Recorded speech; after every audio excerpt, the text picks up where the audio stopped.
Bueno, buenos días a todos. Buenos días. Ante todo me quiero presentar. Yo soy Inés Elvira Murzo, soy pediatra de la Universidad del Rosario. Hice mi residencia de pediatría en el Hospital Infantil, en el Lorencita Villegas, cuando todavía estaba vivo. Ese hospital hoy en día pertenece a la CUS, al Hospital San José, y hacen pediatría, pero también hacen medicina general. En la época en que estudiábamos en el infantil, que es para ustedes seguramente prehistoria total, teníamos un servicio de nefrología muy importante en Colombia.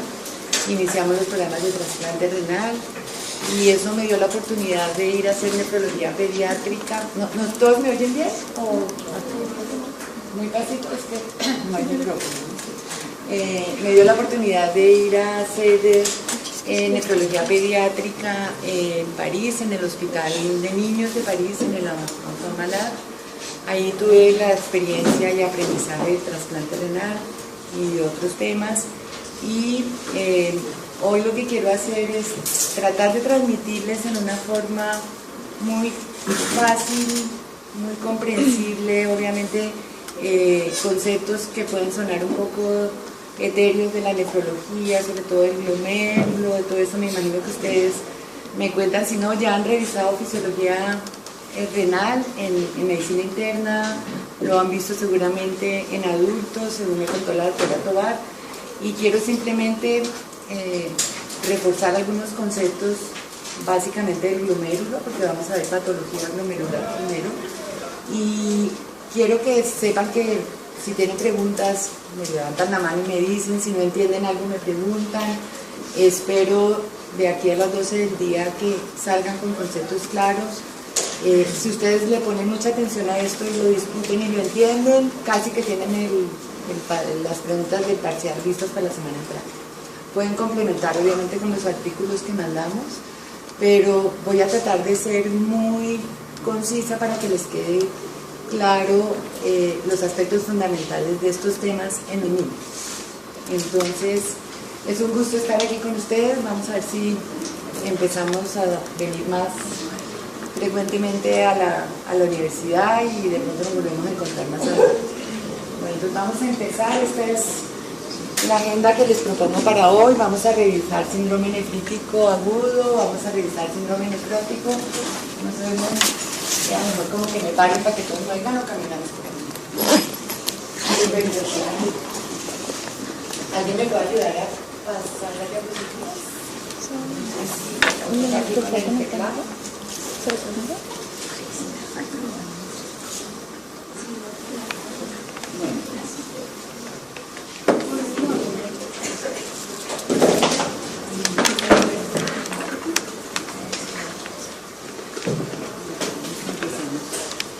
¿Cuál es el objetivo de la clase de hoy?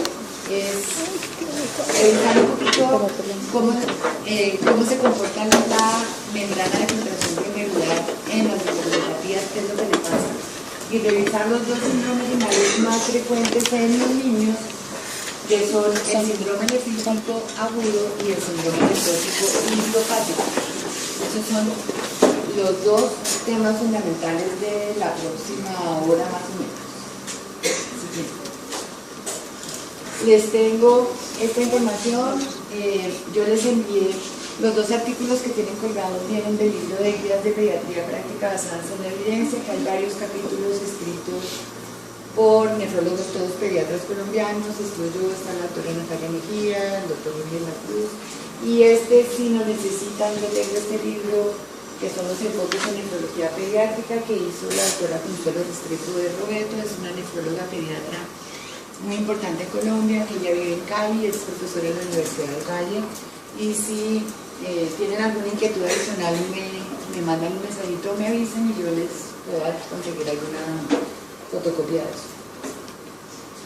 Entonces, antes de entrar en el tema, recuerden que el glomérulo esencialmente una estructura vascular que está conformado de la siguiente forma: la arteriola aferente, que se entra y forma un ovillo, que es el ovillo glomerular, que son capilares, y esto termina en una arteriola deferente, y aquí es por donde entra la sangre y sale nuevamente después de haber sido filtrada y pasa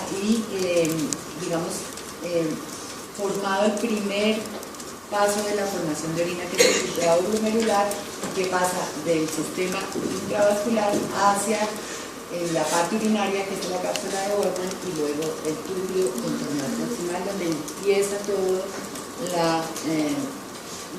todos los mecanismos renales fisiológicos que van a dar lugar a la orina definitiva. Pero el primer paso, obviamente, es la filtración glomerular. La filtración glomerular está determinada histológicamente por una membrana, que es la membrana basal glomerular. Esta membrana basal glomerular está compuesta esencialmente por unas células endoteliales, una membrana basal propiamente dicha, y unas células epiteliales, todo esto dentro de una matriz mesangial.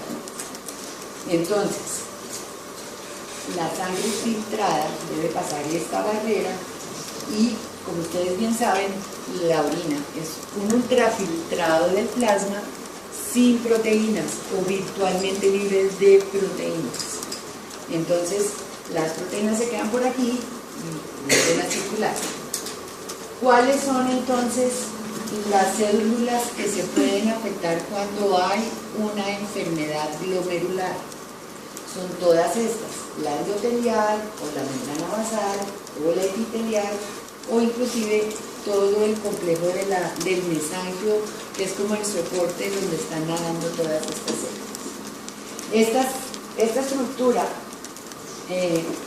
puede afectarse por muchísimos mecanismos y lo hace, al igual que en otros sistemas, a través de mediadores de inflamación, con toda la cascada de inflamación, con consumo de complemento, liberación de linfoquinas, de sustancias vasoactivas y etc.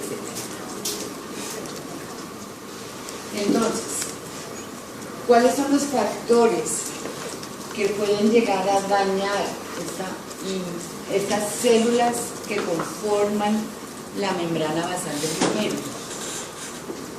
Hay factores inmunológicos dependientes de linfocitos T, de linfocitos B, tanto por inmunidad mediada por células o inmunidad humoral.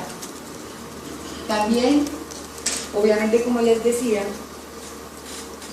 el riñón es un sitio, como es tan vascularizado y su estructura fundamental es vascular, es sujeto a respuestas inflamatorias importantes, mediadas muchas de ellas por consumo de complemento. Esto es importante que lo recuerden porque lo vamos a ver más adelante. El complemento llega a ser un examen básico para tomar decisiones terapéuticas en casos de glomerulopatías en niños.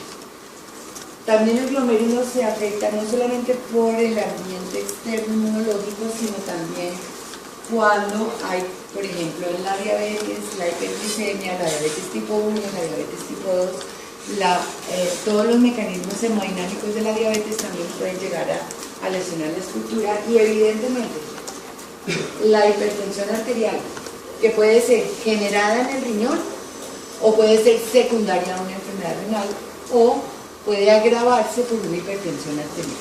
O sea, el riñón es, en el sentido de la hipertensión arterial, el órgano de choque, uno de los órganos de choque más importantes y de los que más contribuyen a la fisiopatología y al agravamiento de la hipertensión arterial, tanto en niños como en adultos.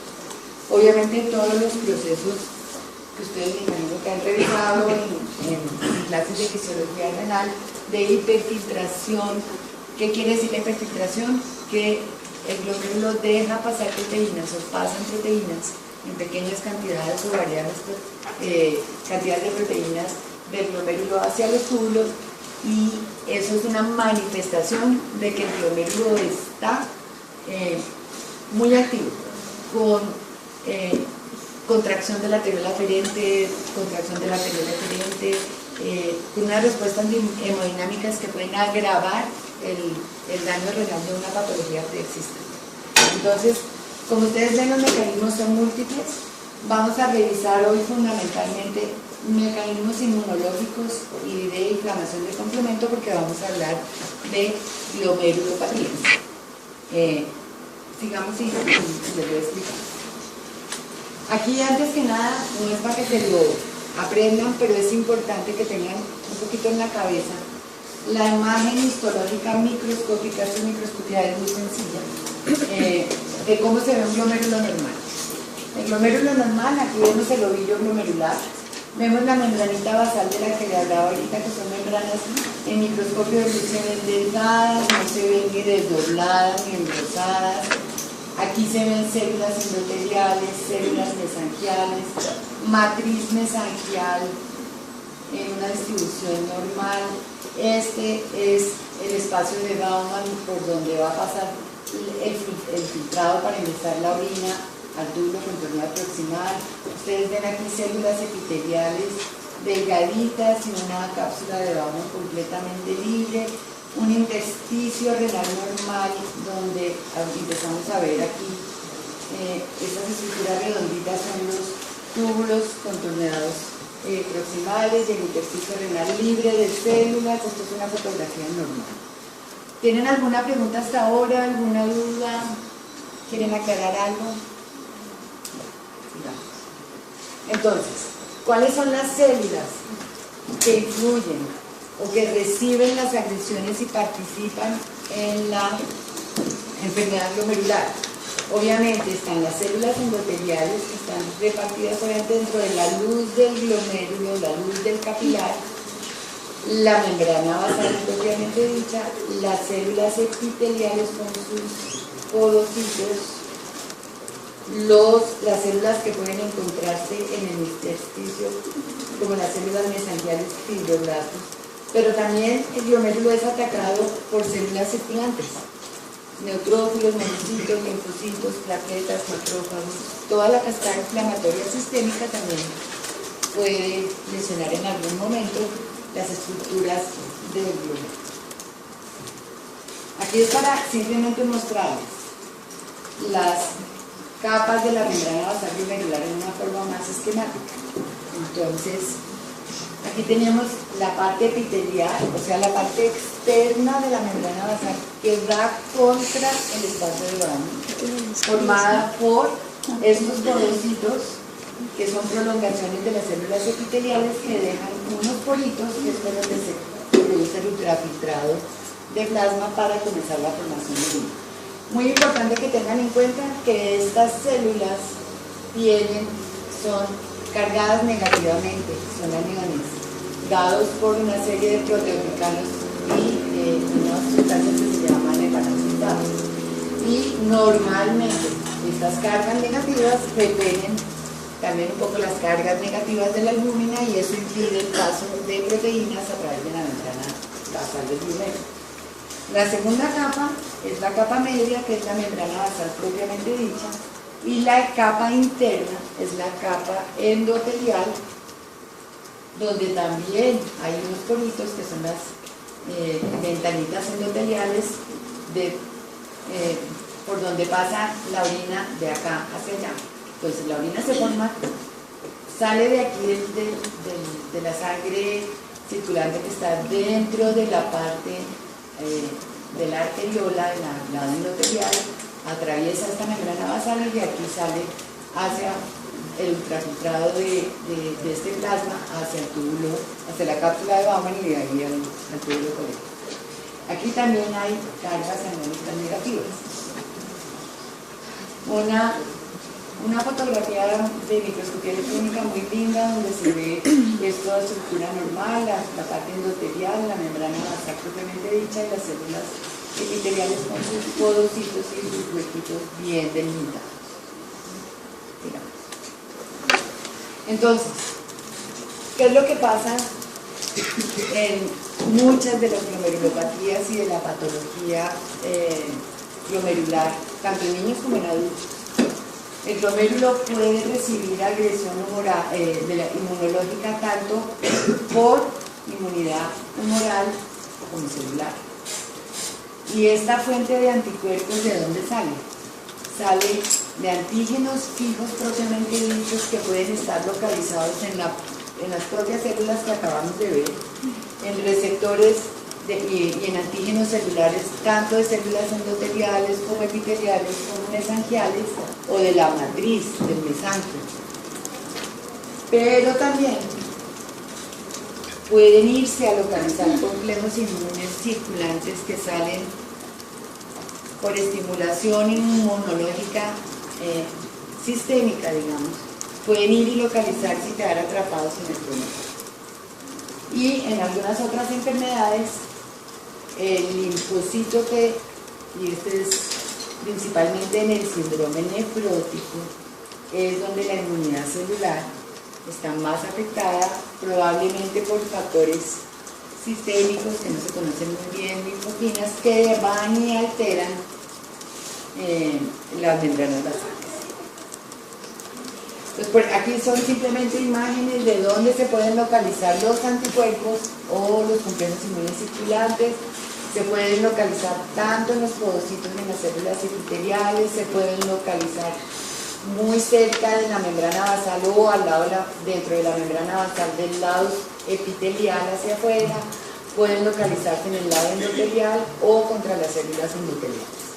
Entonces, sigamos. Aquí vemos cómo los complejos inmunes circulantes se pueden pegar tanto a la parte endotelial del ovillo glomerular como a la parte epitelial o a la membrana basal. Aquí, específicamente contra la membrana basal, en una enfermedad que se llama anticuerpos antimembrana basal glomerular, sigamos. Y ese depósito de complejos inmunes, esas alteraciones del sistema inmune que van a lesionar directamente esa membrana basal glomerular, es la que van a determinar los mecanismos inflamatorios y la expresión clínica de esas alteraciones fisiopatológicas. Entonces, ¿cuáles son los síntomas del riñón? ¿Cómo se expresa?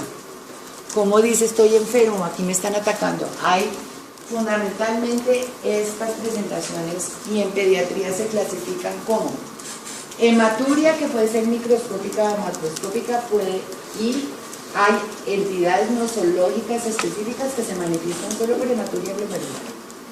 Hay otras que se manifiestan fundamentalmente por proteinuria.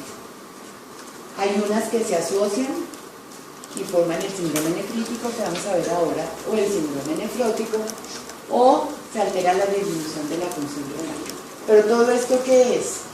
Es una clasificación sindromática, no es una enfermedad. O sea, el síndrome nefrítico no es una enfermedad, es un síndrome y tenemos que ponerle un nombre y un apellido para saber de qué enfermedad estamos hablando. Lo mismo con el síndrome nefrótico y lo mismo con las alteraciones de la función renal.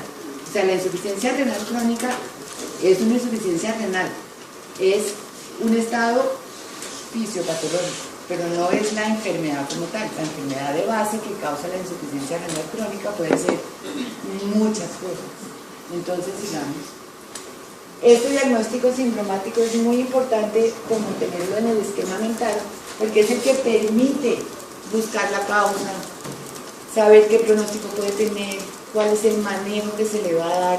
Y siempre en nefrología pediátrica lo que hay que hacer es tratar de hacer una correlación entre la clínica, entre la historia, entre estos síndromes y unas lesiones histológicas que nosotros sabemos que se asocian con mayor frecuencia a estos síndromes, como vamos a ver ahorita. Muy importante, la proteinuria. La proteinuria es el signo cardinal de la enfermedad glomerular. O sea, no hay enfermedades glomerulares en pediatría y creo que en adultos tampoco, sin proteinuria, en grado variable. Entonces, como es tan importante, nosotros la tenemos que cuantificar. Y se sabe que hay correlación entre los hallazgos de la cintica de orina en el parcial de orina o de la proteinuria que se puede medir colorimétricamente en el parcial de orina. Y más o menos podemos decir que una proteinuria negativa que equivale a una excreción de proteínas menor a 4 miligramos metro cuadrado de superficie corporal del niño por hora en una orina recogida en 12 horas, que es un poquito complicado en los niños pequeños, se más o menos corresponde con una cintica entre 0 y una cruz. La proteinuria leve a moderada se ubica entre 4 y 20 miligramos metro cuadrado hora. Se correlaciona un poco a unas cifras de iniciamos los programas de trasplante renal y eso me dio la oportunidad de ir a hacer nefrología pediátrica. ¿No todos me oyen bien? ¿O muy pasito? Es que no hay micrófono. Me dio la oportunidad de ir a hacer nefrología pediátrica en París, en el Hospital de Niños de París, en el Enfant Malade. Ahí tuve la experiencia y aprendizaje de trasplante renal y otros temas. Y hoy lo que quiero hacer es tratar de transmitirles en una forma muy fácil, muy comprensible, obviamente conceptos que pueden sonar un poco etéreos de la nefrología, sobre todo el glomérulo, de todo eso. Me imagino que ustedes me cuentan, si no, ya han revisado fisiología renal en medicina interna, lo han visto seguramente en adultos, según me contó la doctora Tobar, y quiero simplemente reforzar algunos conceptos básicamente del glomérulo, porque vamos a ver patología glomerular primero, y quiero que sepan que si tienen preguntas me levantan la mano y me dicen, si no entienden algo me preguntan. Espero de aquí a las 12 del día que salgan con conceptos claros. Si ustedes le ponen mucha atención a esto y lo discuten y lo entienden, casi que tienen las preguntas del parcial listas para la semana entrante. Pueden complementar obviamente con los artículos que mandamos, pero voy a tratar de ser muy concisa para que les quede claro los aspectos fundamentales de estos temas en los niños. Entonces, es un gusto estar aquí con ustedes. Vamos a ver si empezamos a venir más frecuentemente a la universidad y de pronto nos volvemos a encontrar más adelante.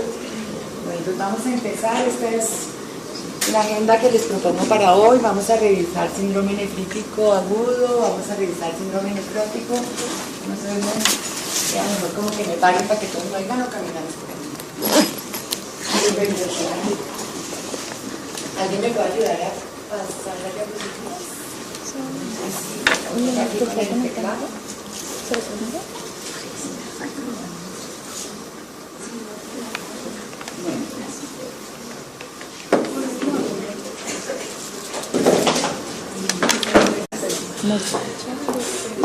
Bueno, buenos días a todos.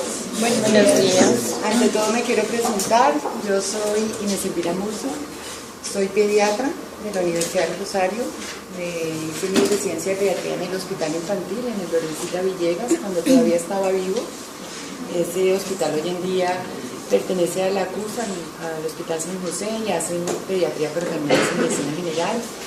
En la época en que estudiábamos en el infantil, que es para ustedes seguramente prehistoria total, teníamos un servicio de nefrología muy importante en Colombia.